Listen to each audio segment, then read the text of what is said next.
As an apostle of socialism, Lippmann was excited to discover that Graham Wallas, one of the original Fabians, would be at Harvard in the spring of 1910 to teach a seminar in politics. Unlike academic political scientists, Wallas had written political tracts, addressed mass meetings, and even run for office on the Labour Party ticket. He was also a bit of a renegade. Having been a guiding director of the Fabian Society, he had dramatically resigned in 1904 following a quarrel with the Webbs. To undergraduates who had only read about such distant and dramatic personalities, the chance to come into contact with one was irresistible. In his last term at Harvard, Walter, with considerable anticipation, joined 6 other students in signing up for Wallace's seminar. The fiery British radical turned out to be a shy and diffident man, given to jotting down notes on little bits of paper and stuffing them into his pockets whenever an idea came to mind.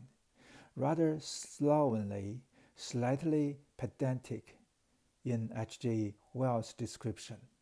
He was also a noble spirit teacher, and behind the bland demeanor lay a subtle and original mind. 2 years earlier, with the publication of his book, Human Nature in Politics, Wallace had set up a small furor by contending that politics, like human life, was essentially irrational phenomena.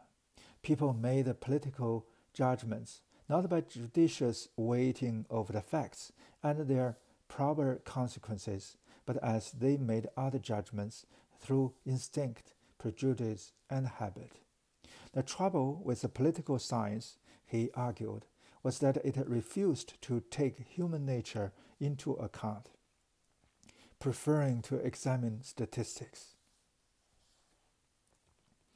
For Lippmann, who had been taught that politics was about constitutions, elections, and legislative committees, Wallace's approach was a revelation, demonstrating that principles and institutions meant little unless based on human motivation. Wallace taught him to look suspiciously on political scientists who could, in the scathing words Lippmann himself later used, talk about the national will of America as if it were a single stream of pure water which ran its course through silver pipes laid down by the constitutional fathers. A pioneer in social theory, Wallace nevertheless never took his analysis into realms of the unconscious. He had no inkling of how Freudian psychology might be applied to politics. That lay for Lippmann himself to do. But Wallace did blaze a path, and deserved credit, as Lippmann wrote a few years later, for having turned the study of politics back to the human tradition of Plato and Machiavelli, of having made man the center of a political investigation. Wallace left 2 other legacies to Lippmann.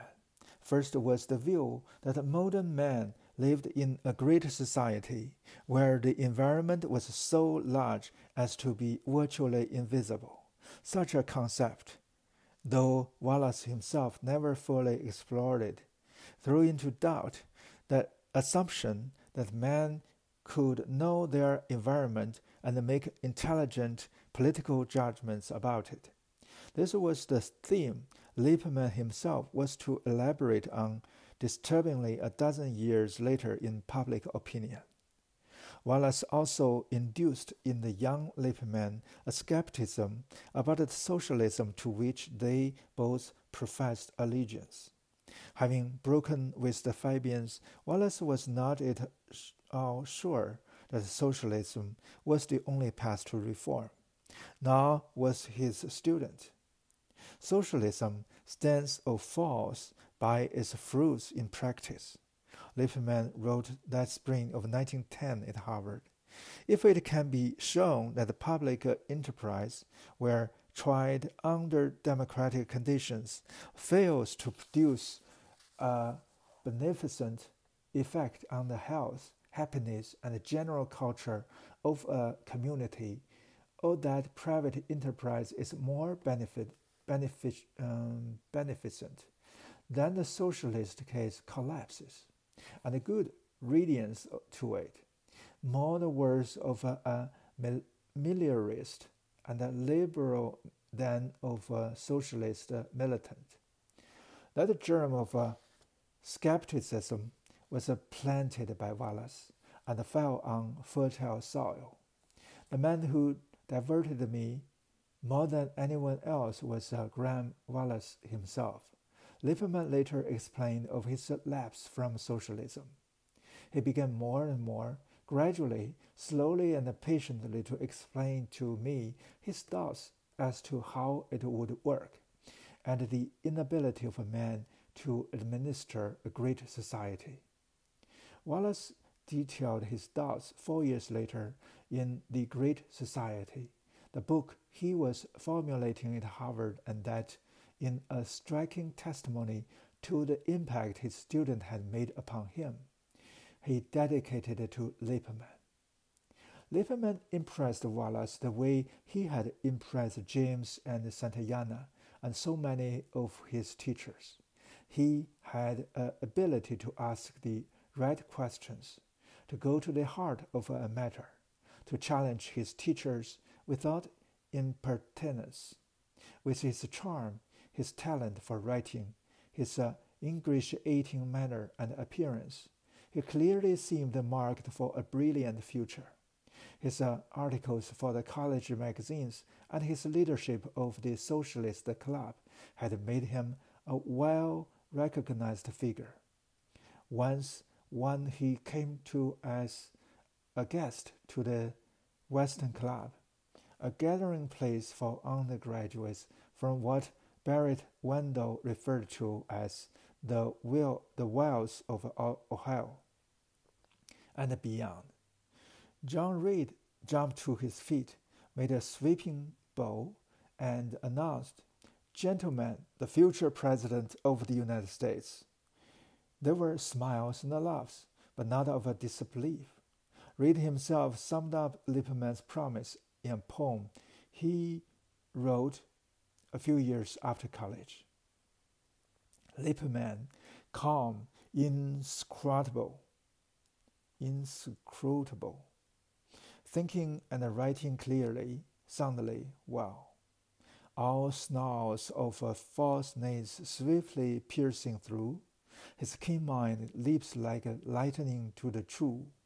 His face is almost placid, but his eye, there is a vision born to prophecy. He sits in silence, as one who has said, "I wist not living words among the dead," our all unchallenged chief. A chief for some, but not for all. Although attractive, well-liked, and an outstanding achiever, he had not been invited to join the Crimson, the Signet Society, or the elite social clubs. He was, as his friend Lee Simonson, also a Jew, had written of discrimination at Harvard, an outsider as that term is understood in college life. Since he could not be an insider at Harvard, he would become a brilliant outsider. The decision to form the Socialist Club in the spring of 1908 was a step in that direction. He took a more explicit step during his final term when he joined a group of radical undergraduates in attacking Harvard's Holy of Holies, the Institute of 1770. This organization was the nerve center of the clubman's Harvard. Each spring, the Institute chose some 100-odd sophomores for the prestigious reading clubs. By tradition, clubmen dominated the social activities of the college, athletics, the theater, the Crimson, and filled most of the class offices. Trouble had been brewing for some time between the clubmen in the private dormitories on the Mount Auburn Street and the social rejects in the yard. In the spring of 1910, a group of students challenged the right of the Gold Coast clubmen to control the class offices. Plunging into the fight, Lippmann had the debating club schedule an open meeting on the question of the yard and the street. Interest was so intense that 800 men jammed the lecture hall, a third of the student body. After several men had spoken, Lippmann stepped to the podium and gave a tough, impassioned speech, accusing the institute of splitting the university into factions and of imposing social snobbery on the freshmen. When he finished, the hall was still. It was, as John Reed wrote, as if a sacrilege had been spoken. Students shook Lippmann's hand and said they thought he was right. His speech was not wasted. After a bit fight, the yard men asserted their numerical strength and captured most of the class offices. Although it was a striking victory, Lippmann never wrote about the incident, nor did he ever again seriously challenge a system of discrimination that excluded people on the grounds of race and religion. Whatever pain his exclusion from the clubmen's Harvard gave him, it was buried too deep for him to speak of it openly. Later, he became an overseer of the university, a director of its Lippmann Fellowship, and one of Harvard's most honored alumni. The token jewel at such fashionable clubs as the Metropolitan in Washington and the River in New York, and was courted by many who had hardly deigned to speak to him as a student. But the memory of a hurt was there. At his 25th class reunion, he told the widow of a classmate that her husband was one of the first Gentiles who had been kind to him. Although Lippmann never spoke directly about discrimination under the club system, a few years after leaving Harvard, he wrote an article spoofing a fictitious clubman he called Albert the Mill. After many nights of worry and a rather strenuous campaign conducted by his mother, he wrote sarcastically, "Albert managed to get into the right club. I saw something of Albert in those days when we were freshmen together, and he was always cordial when we were alone. In public, he did not know me so well, and there were times in the months before his election when he did not know me at all. Election to the club was all that mattered. Albert could have lost his degree and laughed about it with the feeling of a good loser, but the club he required to give meaning to his life." The article was Lippmann's belated revenge against the Alberts, people who had hurt him more than he was willing to admit. He could not hate Albert as the evil accomplice of an exploiting class. Rather, he saw him as a charming, well-mannered, unconscious snob who knows nothing of a man outside his class, an uneducated, untrained, and shut-in person who has been born to power by the accident of wealth. It was a fair assessment and perhaps also a bit of a sour grapes. But unlike friends such as Reed, Lippmann was never a radical who wanted to overthrow the ruling class. His method was to find, on his own terms, a secure place within it. Lippmann was not by nature an outsider. His anger never led him to emphasize his Jewish heritage and become a Zionist, like his friend Felix Frankfurter or Louis V. Brandeis. Instead, the experience of discrimination led him to put even greater emphasis on assimilation as an answer to anti-Semitism. He believed that acceptance lay in identification with the values and style of the white Protestant majority. If being an outsider had led him to socialism, so later, when he ceased to be an outsider, he also ceased to be a socialist.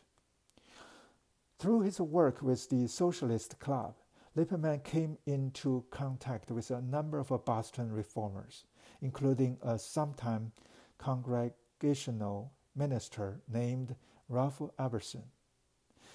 A ladies' man and bon vivant, Iverson had come to Boston after the dissolution of his utopian colony in Georgia.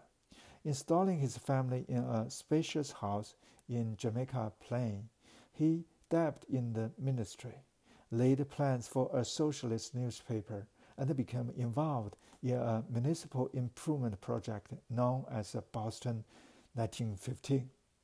After an invitation to speak at the Socialist Club, Iverson returned the favor by asking its members to come out to his house for food and drink on Sunday afternoons. Iverson loved an audience, enjoyed the company of young people, and delighted in potential suitors for his 3 adolescent daughters by a previous marriage. The boys often teased Faye, blonde, still a bit ungainly at 15, but already showing signs of the beauty she would become. For having a crush on Walter, Sunday afternoon at Jamaica Plain became a habit for the little band of socialists and freethinkers. There they discussed egalitarianism, smoked cigarettes, drank beer, and plotted the socialist paradise they were sure would soon be born. During Lippmann's senior year at Harvard, Iverson sold his house and moved his family to a farm outside West Newbury, about 40 miles north of Boston.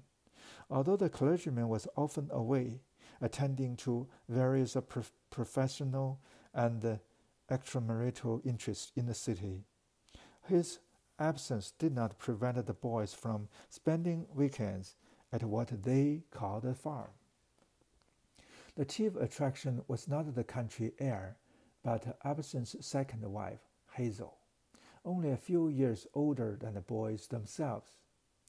Earthy, fun-loving, clever, she was their sister, their companion, their unattainable seductress.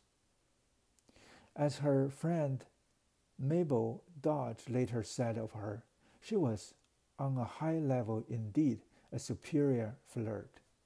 At the rambling farmhouse on the banks of the Merrimack, Hazel and her 3 stepdaughters, her 4 small children by Ralph, and the Harvard boys, Walter Kalbinger, Samuel Eliot Morrison, Kenneth McGowan, Lee Thompson, Gerald Henderson, Ernest Westcott, and Ted Beha, formed a loose-knit, affectionate family.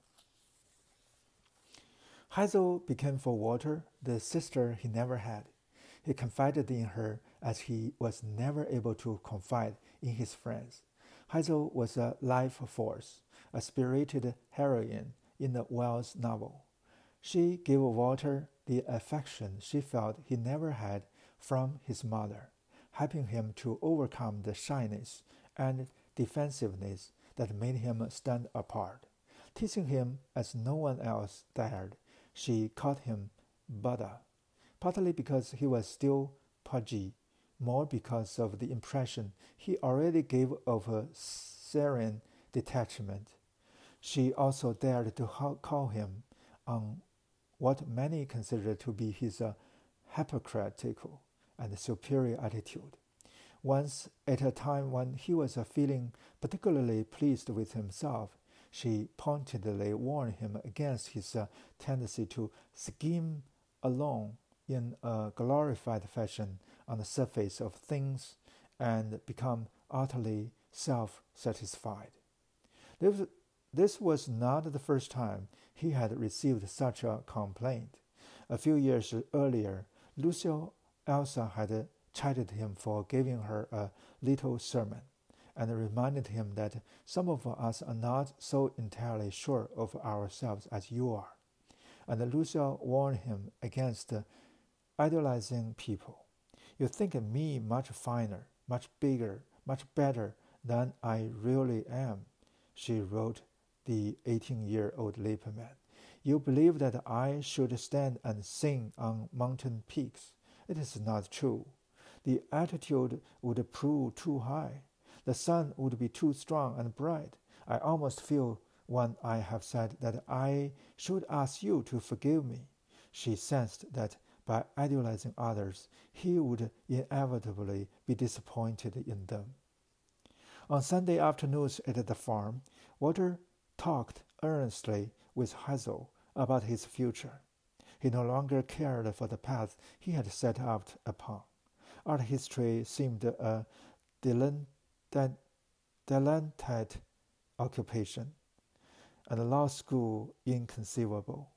He was on his way to a master's degree in philosophy, and as Santayana's favorite, had the way to academic success paved for him.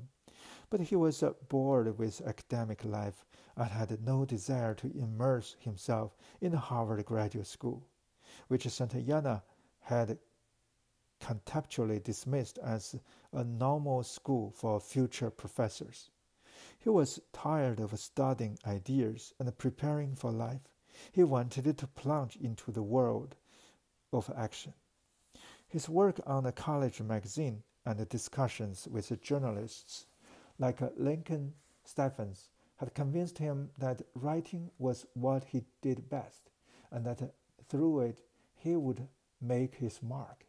While assisting Santayana, running the Socialist Club, attacking the Institute over 1770, and writing for Campus magazine, he also was working part-time for Ralph Emerson. Through connection with the Boston 1915 civic program, the clergyman had got financial backing for a weekly paper he called the Boston Common. Emerson was the publisher, Charles Zoblin the editor. Neither knew much about journalism, but their reformist hearts were in the right place. Needing a reporter, they asked Lippmann to join the staff. Before accepting Emerson's offer, Lippmann decided to test it out on Lincoln Stephens, and to see if by chance the great Mark Ricker had anything better to suggest. The most important consideration for you selfishly, Stephen responded to Lippmann's query, was not whether the paper would be a success, but whether the editor who will be your instructor is a wise man and a good journalist. The men on the common were not particularly wise or good journalists, but they did have a job to offer, and Lippmann decided to seize the opportunity. In May 1910, he wound up his work as Santayana's assistant, moved out of the Wild Hall, and boarded the trolley to begin his career as a cop reporter.